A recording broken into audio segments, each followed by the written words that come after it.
السلام علیکم ناظرین، پیش خدمت ہے مختصر سیرت النبی صلی اللہ علیہ وسلم، حضرت خدیجہ اور نبی کریم صلی اللہ علیہ وسلم کی نکاح کا احوال۔ حضرت خدیجہ رضی اللہ عنہ نے ایک نہایت معزز، دولت مند اور بلند اخلاق خاتون تھے، جنہیں ان کے پاکیزگی کی وجہ سے طاہرہ کہا جاتا تھا۔ ان کا تجارتی کاروبار اتنا بڑا تھا کہ مکہ کے قافلے میں اکیلا ان کا سامان پورے قریش کے برابر ہوتا تھا۔ ان کا شجرہ نسب 5ویں پشت میں حضور صلی اللہ علیہ وسلم سے جا ملتا ہے۔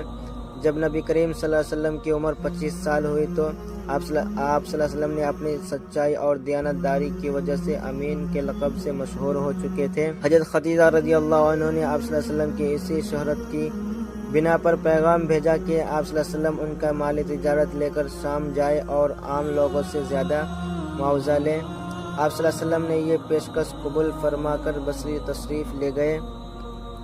واپسی کے 3 ماہ بعد حضرت خدیجہ رضی اللہ عنہ نے خود آپ صلی اللہ علیہ وسلم کو شادی کا پیغام بھیجا۔ اگرچہ ان کے چچا عمرہ بن اسد حیات تھے، لیکن حضرت خدیجہ رضی اللہ عنہ نے عرب کے روایت کے مطابق خود تمام معاملات طے کیے۔ نکاح کا محفل میں حضرت ابو طالب اور حضرت حمزہ رضی اللہ عنہ اور خاندان کے دیگر بڑوں نے شرکت کی۔ حضرت ابو طالب نے نکاح کا خطبہ پڑھایا اور 500 طلائی درہم مہر مقرر ہوا۔